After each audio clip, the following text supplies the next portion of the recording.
जय हिंद प्यारे बच्चों।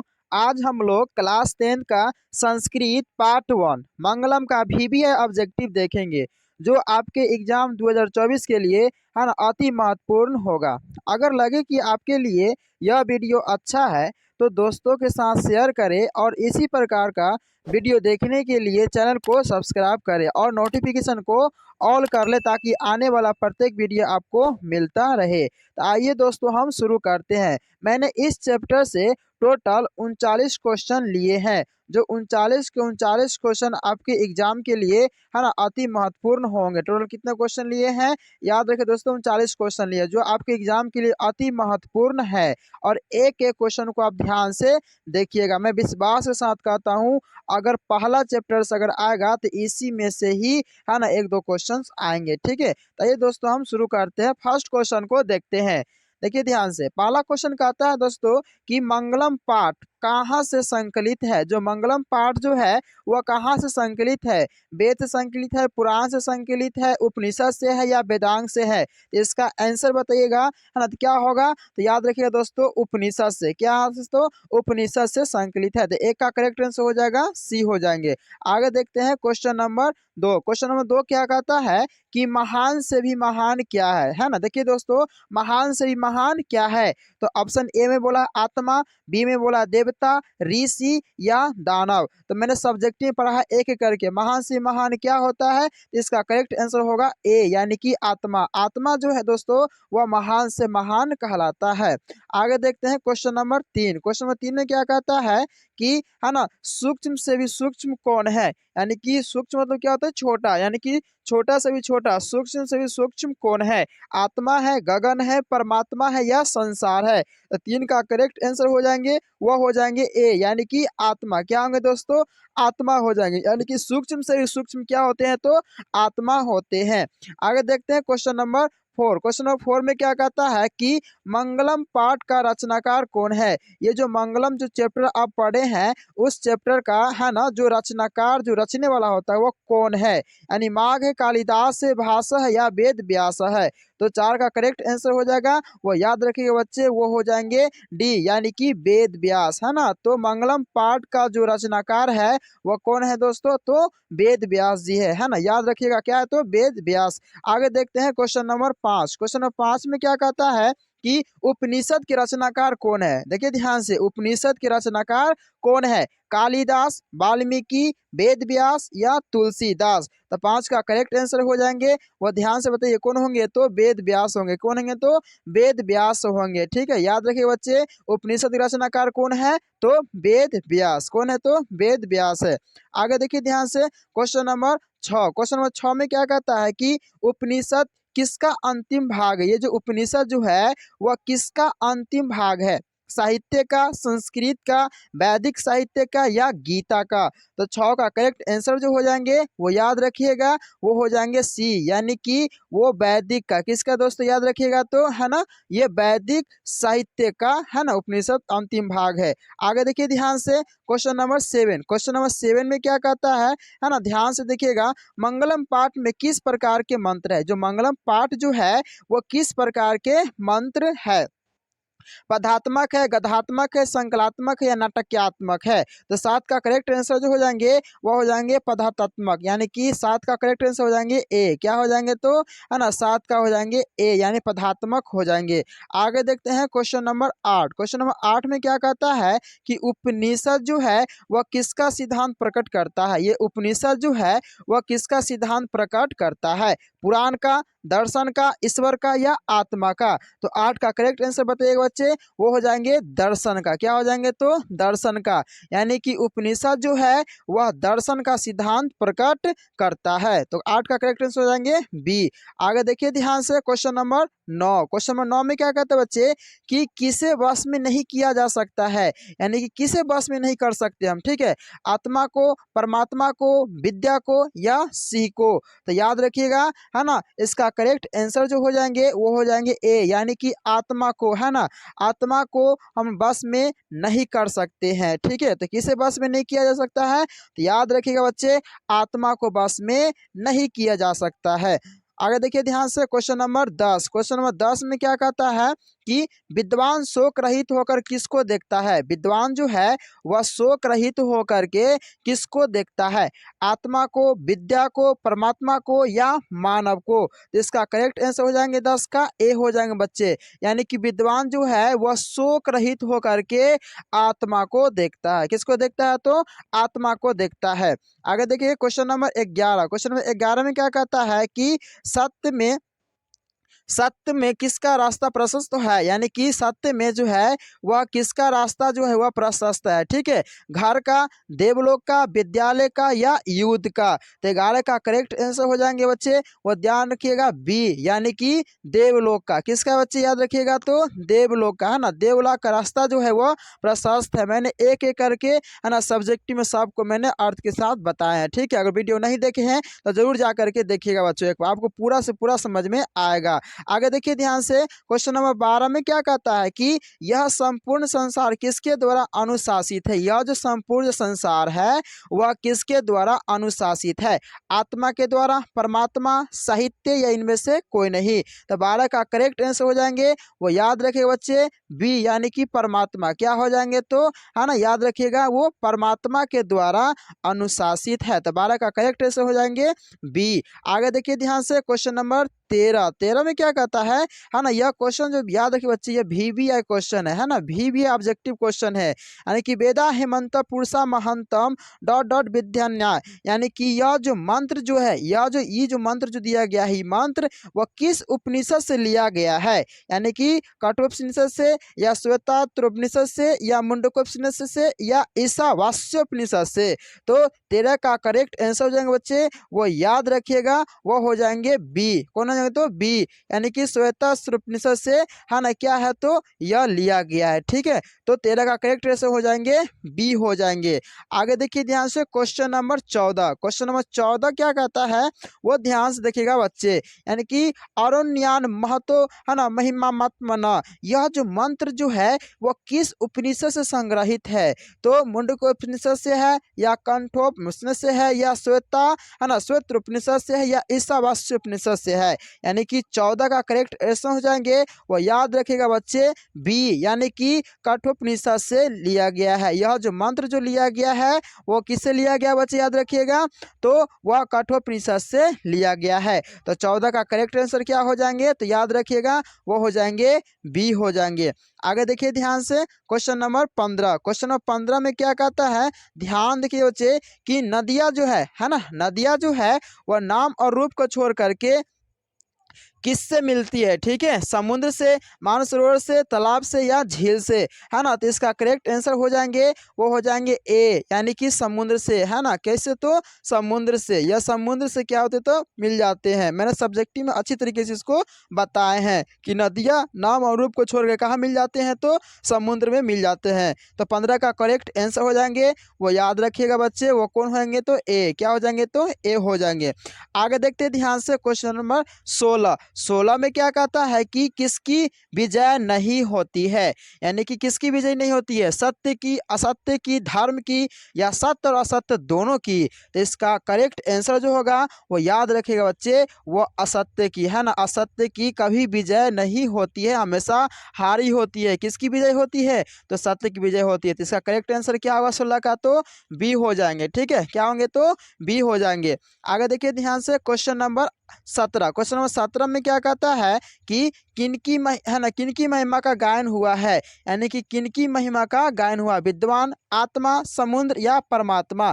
तो 17 का करेक्ट आंसर जो हो जाएंगे वो हो जाएंगे डी, यानी कि परमात्मा का। क्या, तो परमात्मा का। तो 17 का करेक्ट आंसर याद रखिएगा बच्चे, क्या हो जाएंगे, तो 17 का हो जाएंगे डी हो जाएंगे। आगे देखिए ध्यान से, क्वेश्चन नंबर 18। क्वेश्चन नंबर 18 में क्या कहता है बच्चे कि सबसे बड़ा खजाना क्या है। सबसे बड़ा जो खजाना है वो क्या है, धन है, विद्या है, स्वर्ग है या सत्य है, स्वर्ग या सत्य है। तो इसका 18 का करेक्ट आंसर हो जाएंगे, वो याद रखिएगा, सबसे बड़ा खजाना जो है वो क्या है, तो सत्य है। क्या है, तो सत्य है। तो 18 का करेक्ट आंसर क्या हो जाएंगे, तो 18 का करेक्ट आंसर जो होंगे वो हो जाएंगे डी, है ना, सत्य। आगे देखिए ध्यान से, क्वेश्चन नंबर 19। 19 में क्या कहता है कि ईश्वर क्या है। ईश्वर क्या है ना, ईश्वर क्या, धन है, सत्य है, समुद्र है या असत्य है। तो 19 का करेक्ट आंसर हो जाएंगे वो हो जाएंगे बी यानी कि सत्य है। क्या हो जाएंगे तो सत्य है। तो 19 का करेक्ट आंसर क्या हो जाएंगे तो बी है। 19 का क्या होंगे बी यानी कि सत्य है।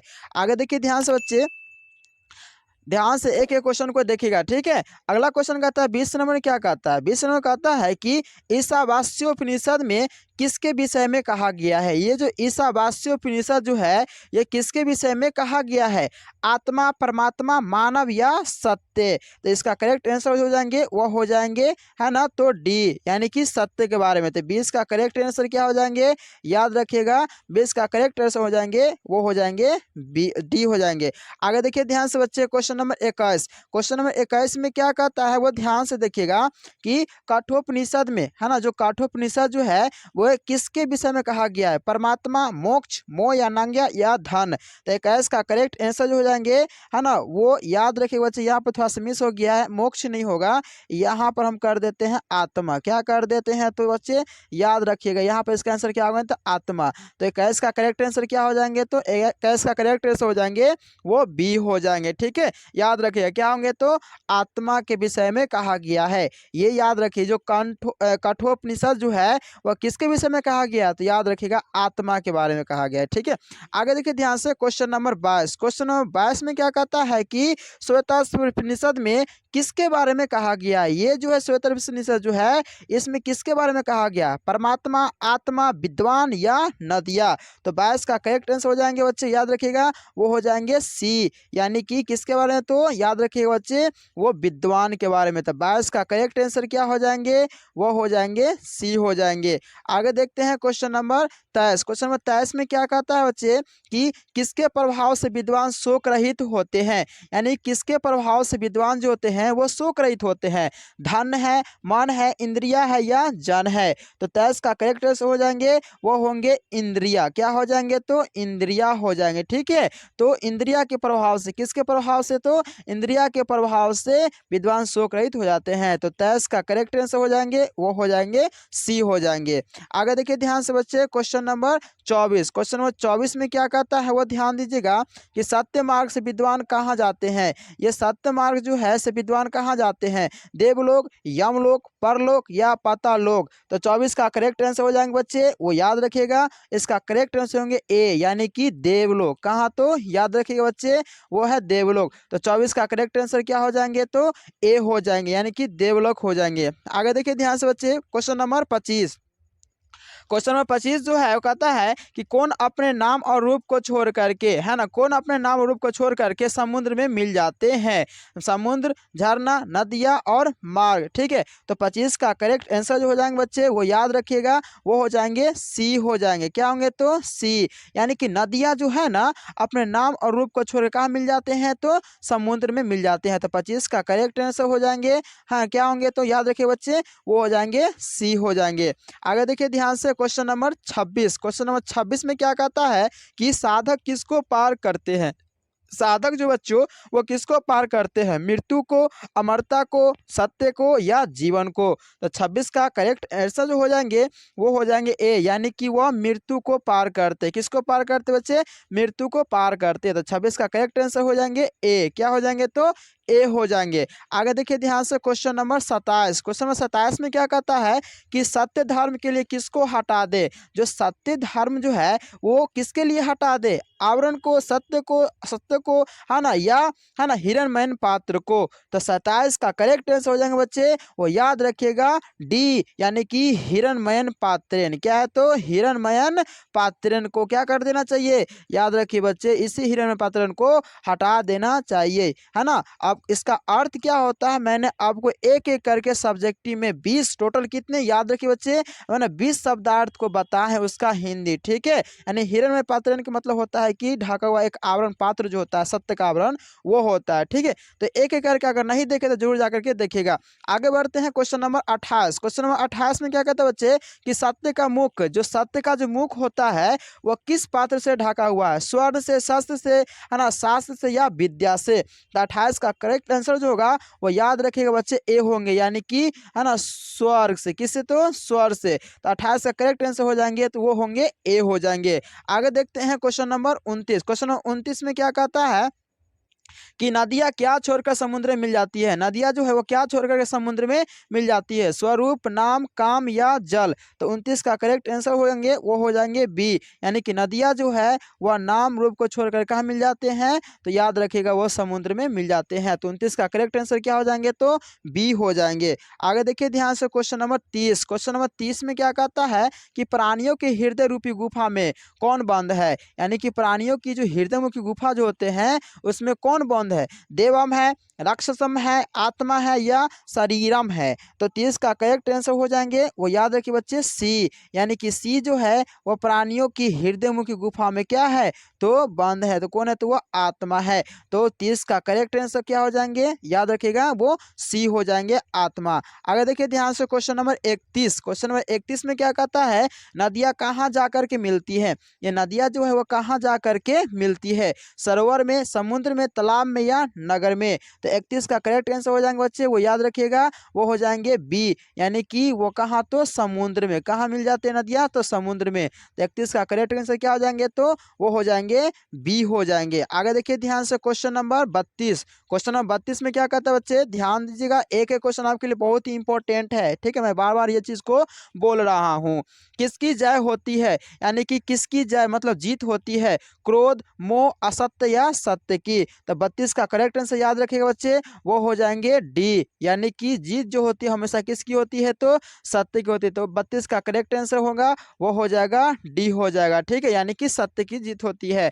आगे देखिए ध्यान से क्वेश्चन नंबर 33। क्वेश्चन नंबर 33 में क्या कहता है कि किसका मुख सोने के पात्र से ढका है? किसका मुख जो है वह सोने के पात्र से ढका है? सत्य का, असत्य का, दर्शन का या मानव का? तो 33 का करेक्ट आंसर हो जाएंगे बच्चे याद रखिएगा वो हो जाएंगे ए, यानी कि सत्य का जो मुख है वह सौर आवरण से ढका हुआ है, इसलिए कहा जाता है यहाँ पे गिनती करके हे प्रभु इस आवरण को हटा दीजिए, है ना। बहुत अच्छी तरीके से मैंने बताया सब्जेक्ट में, ठीक है। और पांचों श्लोक का पांचों हिंदी अर्थ बताया है, जो उसमें से एक श्लोक जो है आपके एग्जाम में क्या होता है? एक श्लोक एग्जाम में पूछ दिया जाता है। जो आपके 2024 में एग्जाम होंगे इसमें भी एक श्लोक जरूर पूछेंगे। तो किसका मुख सोने के पात्र से है ना बंद है? तो सत्य का, यानी कि इसका आंसर क्या हो जाएंगे? तो 33 का हो जाएंगे वो ए हो जाएंगे। आगे देखिए ध्यान से बच्चे क्वेश्चन नंबर क्या कहता है? क्वेश्चन नंबर है ना 34 कहता है ब्राह्मण का मुख किससे ढका है? ब्राह्मण का मुख जो है वह किससे ढका है? रुपयों से, लोहा से, सोना से या मिट्टी से? तो 34 का करेक्ट आंसर हो जाएंगे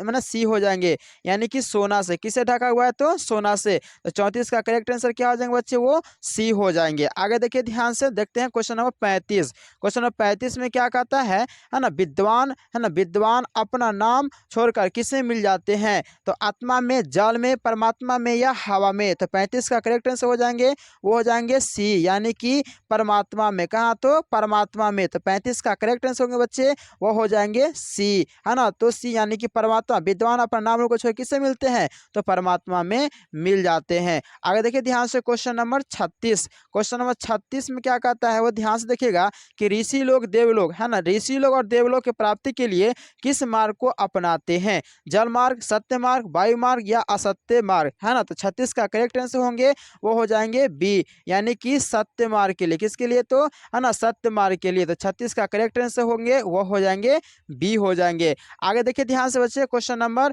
37। क्वेश्चन नंबर 37 में क्या कहता है वो ध्यान से देखिएगा कि हिरण्मयन पात्रेन, है ना, और सत्य धर्मादिष्टे, यानी यह जो है किस उपनिषद का मंत्र है? कंठोपनिषद से, मुंडकोपनिषद से, ईशावास्योपनिषद से या गीता से? तो 37 का करेक्ट आंसर जो होगा बच्चे वो याद रखिएगा वो ईशावास्योपनिषद से यह जो मंत्र जो है वो लिया गया है। कहाँ से लिया गया है ना, वो याद रखिएगा बच्चे वह ईशावास्योपनिषद से लिया गया है। तो 37 का करेक्ट आंसर जो होंगे वो हो जाएंगे क्या? तो याद रखिए बच्चे वो हो जाएंगे सी।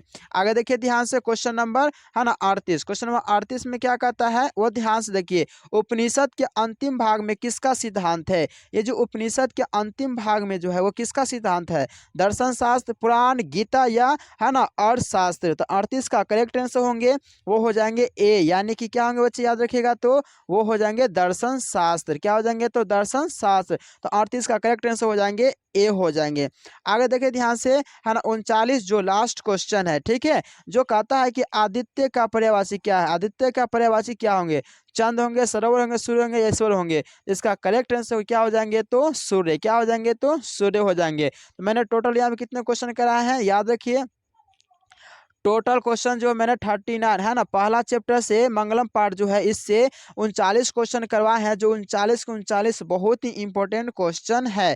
अगर यह वीडियो अगर आपको अच्छा लगे, है ना, तो चैनल को सब्सक्राइब कर दीजिएगा, अपने दोस्तों के साथ जरूर शेयर कीजिएगा, है ना। आने के लिए, तब तक के लिए जय हिंद।